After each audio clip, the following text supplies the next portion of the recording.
تو میرے نبی کتنی اونچی پرواز رکھتے ہیں، اپنے رب کو دیکھ رہے ہیں، اور موسیٰ علیہ السلام پہ تجلی پڑی، وہ بھی ان پر نہیں، پہاڑ پہ خر موسیٰ صاعقہ، اور یہاں پردے اٹھ کے آپ کہہ رہے ہیں السلام علیک ایھا النبی ورحمۃ اللہ وبرکاتہ.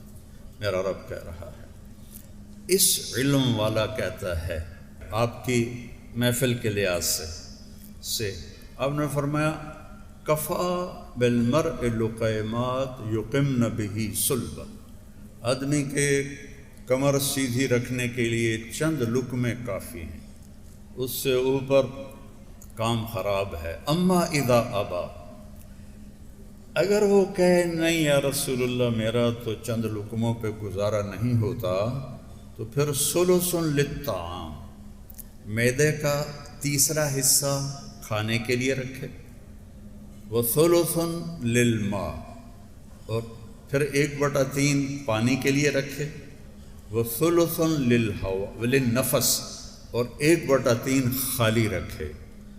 بیمار نہیں، تقدیر آوے تو وکھری گل ہے، یہ بیمار نہیں ہوتا. حکیم سعید صاحب رحمۃ اللہ علیہ فرمایا کرتے تھے جتنے لوگ پہلے بیمار ہوئے، جتنے آج ہو رہے ہیں، جتنے آئندہ ہوں گے، سب یہ کھانے کی وجہ سے. رکدے ہی نہیں، کھدی جندن کھدی جندن کھدی. میرے نبی نے صبح کھایا، شام نہیں کھایا، شام کو کھایا، صبح نہیں کھایا، باسی کھانا کبھی نہیں کھایا. توڑے فریج بھرے پہ ہوندے، اور ڈاکٹروں دے بھی بھرے پہ ہوندے فریج. پھر ہمارے نبی نے صرف ایک دفعہ باسی روٹی کھائی. حضرت ام ہانی کے گھر جب مکہ فتح کیا، حضرت علی کی بہن، تو انہوں نے آپ نے کہا کچھ کھلا دو ان کی دلداری کے لیے، تو ان کے پاس رات کی باسی روٹی تھی. زندگی میں ان کی دلداری کے لیے 2-4 لقمے لیے. آپ تازہ کھانا کھاتے تھے یا چھوڑ دیتے تھے؟ تازہ نہیں ہے تو نہیں کھاتے تھے. صبح کھایا، شام نہیں کھایا، شام کا صبح نہیں کھاتے تھے، صبح کا شام کو نہیں کھاتے. اب لوگوں نے تو ہفتے کے کھانے ڈال کے رکھے ہوتے. یہ پہلے کھانا نہیں، پہلے وہ ہمارے مطلب اپنے گاؤں کی بتاتا ہوں، وہ کھانا روٹی بچ جاتی تھی تو میری ماں تقسیم کر لیتی تھی. انہوں نے جامن تو بعد فریج آ گیا، اسی ویٹ ٹھوکنے شروع کر دیتے. وہ جو قریبوں کو جاتا تھا وہ ہمارے فریجوں میں جانے لگا.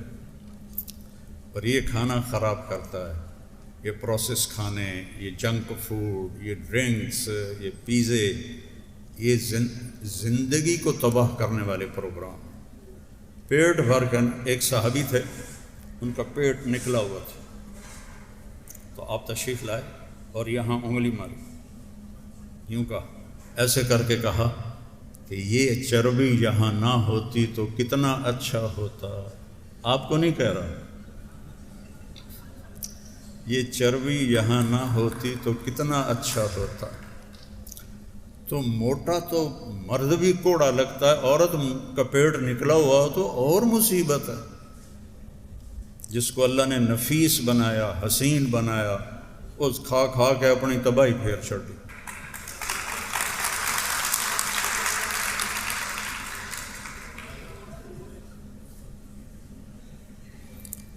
تو اپنے نبی کی زندگی پڑھو میرے بھائیو، پڑھو. اس میں اللہ نے دنیا اور آخرت کا ہر سامان چھپا کے رکھا ہے. اس کم بخت کو بھوکا رکھو، اس کو. میرے نبی نے فرمایا ما ملأ آدمی وعاء شرا من بطنہ، سب سے بدترین برتن جس کو کوئی بھرتا ہے وہ اس کا پیٹ ہے. حضرت عمر رضی اللہ عنہ کے گھر میں ان کے لیے پکی ہوئی روٹی کو کوئی چبا نہیں سکتا تھا، ایسی خیر اب وہ تو ہم نہیں کر سکتے، لیکن میں صرف آپ کو نمونہ پیش کر رہا ہوں. کوفے میں 2 شخص آئے. ایک شخص آیا، کہا جی امیر المومنین سے ملنا ہے. تو حضرت علی سے ہی کہہ رہا تھا، وہ امیر المومنین تھے. کہا وہ آتے ہی ہیں. تھوڑی دیر کے بعد حسنین آ گئے، تو آپ نے اشارہ کیا تو وہ گئے ان کے لیے کھانا لائے. بہترین کھانا. اور وہ شخص جو تھا وہ ایک کونے میں بیٹھ کے ستو کھا رہا تھا، پھیکے ستو. تو وہ مہمان کہنے لگا یہ غریب بیچارہ ستو کھا رہا ہے، میرے آگے ایسا کھانا ہے، اس کو بھی بلا لو وہ بھی کھا لے. کہ یہی امیر المومنین ہیں جن سے تم ملنے کے لیے آئے ہو. ان کے ستو ان کی شہادت تک مدینے سے آتے تھے اور وہ کھاتے تھے، اور طاقت اتنے تھی کہ خیبر کا دروازہ کھاڑ دی. اور میں نے استنبول میں آپ کی تلوار دیکھی، وہ تلوار ویکھ کے ڈر لگتا ہے، اتنی وزنی اور بھاری تلوار. تو اگر آپ اپنی صحت چاہتے ہیں تو اس کو بھی اصول بنائیں. ایک وقت میں کئی کھانے اکٹھے مت کریں، کھانے کے ساتھ میٹھے کو مت ملائیں، کھانے کے ساتھ میٹھے کو مت ملائیں، پیٹ بھر کے مت کھائیں. پہلے چاول کھاندے ہیں پھر روٹی نہیں شروع ہو جاندے، پہلے روٹی کھاندے ہیں پھر چاول نہیں شروع ہو جاندے.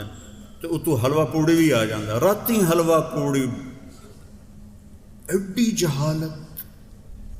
سب کچھ کھا کے حلوے پوڑی کھا رہے ہوں. پھر سیون اپ پیندن تو کاربن ڈائی آکسائڈ ہے باہر نکل جاندے ہیں. شکر ہے ہاضمہ ہو گیا. وہ ہاضمہ نہیں ہویا، تیرا ستیہ ناس ہو گیا. تو اپنے نبی والی سیرت کو اپنائیں.